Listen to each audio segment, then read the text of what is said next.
Você já separou aquela cabeça de alho e as estacas de madeira? Então separa porque o vídeo de hoje é sobre o vampirão da Marvel, o Morbius.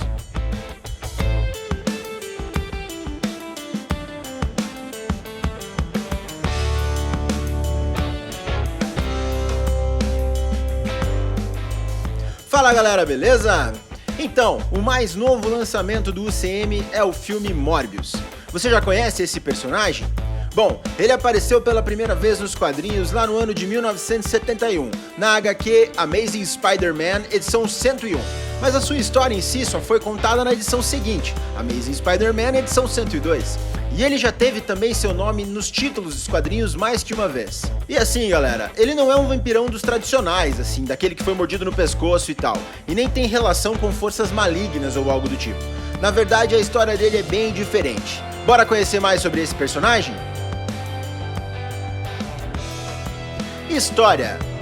Durante a sua infância lá na Grécia, Michael Morbius foi diagnosticado com uma doença sanguínea. E por causa disso, e por ser muito inteligente e estudioso, com o passar do tempo ele se tornou um cientista, tendo inclusive ganhado o Prêmio Nobel de Biologia. Acontece que certo dia, na tentativa de encontrar a cura para a sua doença, ele acabou estudando alguns morcegos vampiros um tanto quanto cabulosos. E como ele não tinha muito tempo de vida sobrando, ele acabou testando a sua pesquisa nele mesmo, com eletrochoques e DNA de morcego vampiro e tudo. Isso é até bem comum no universo do Miranha, né? Afinal, o Peter Parker foi mordido por uma aranha e se tornou Homem-Aranha. O Kurt Connors pegou o DNA de lagarto e se transformou em um lagarto. E não foi diferente com o Morbius, ele pegou o DNA de morcego e acabou se transformando no Batman. Não, peraí, universo errado.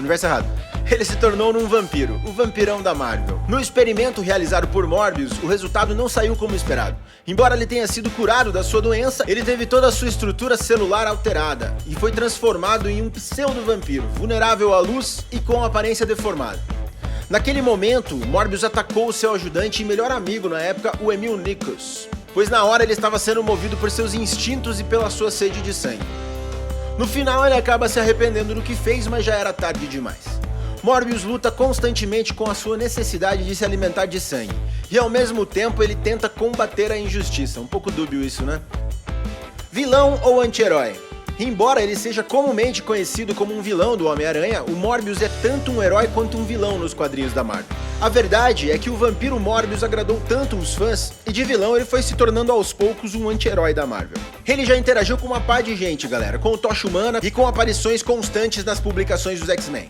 Além disso, ele teve aparições na animação dos anos 90 do Homem-Aranha, aquela que é a clássica, a melhor de todas, né? Vocês sabem do que eu tô falando. Quem não assistiu deve assistir porque é muito legal. E se você já sabia que existiam vampiros no universo da Marvel? Sim ou não?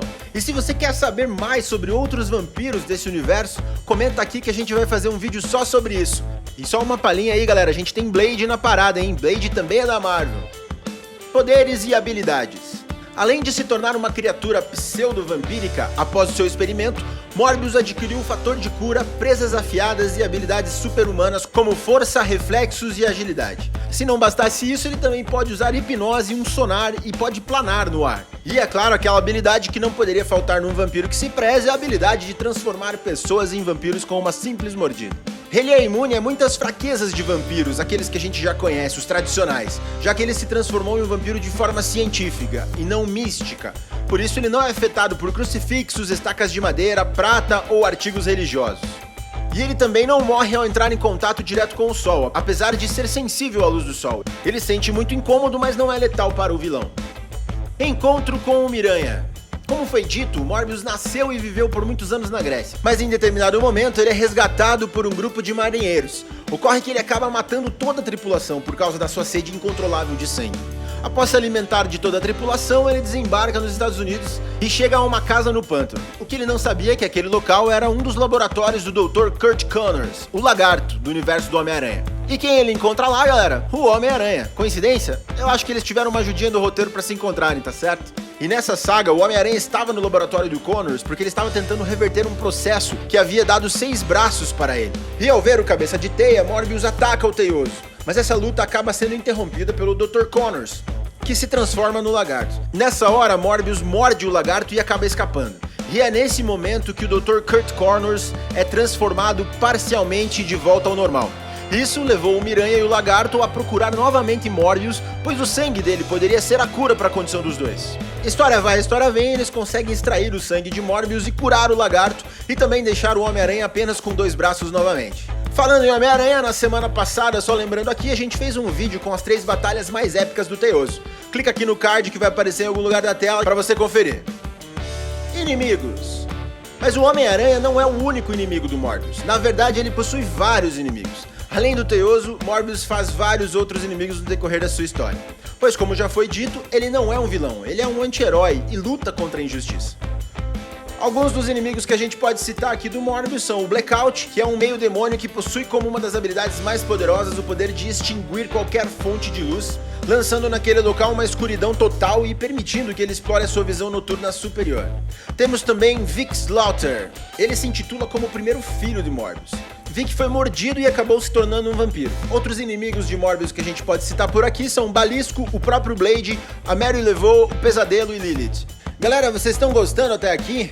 Já deixa aquele like, se inscreve no canal e ativa a sineta para não perder nenhuma das novidades por aqui. É rapidinho, não custa nada e faz muita diferença pra gente aqui, vai nos ajudar bastante, firmeza? Bom, vamos lá. Martini Bancroft. Galera, vamos mudar um pouco aqui o assunto e vamos falar um pouco sobre romance. Nos quadrinhos, Martini Bancroft era a namorada e secretária de Morbius. Em determinado momento, ela também chega a se transformar em uma vampira, de modo que conseguisse passar a eternidade com o vilão. Atualmente, nos quadrinhos, ela foi assassinada pelo próprio Morbius, quando ela estava tentando transformar o Teioso em vampiro também. E para evitar isso, Morbius a ataca com uma estaca de madeira. Morbius e Blade. Tá aí uma adaptação que eu assistiria muito nos cinemas, e com Wesley Snipes como Blade, é claro. Mas a gente sabe como funciona essa situação dos personagens entre a Marvel e a Sony, né? Pode acontecer, mas pode não acontecer.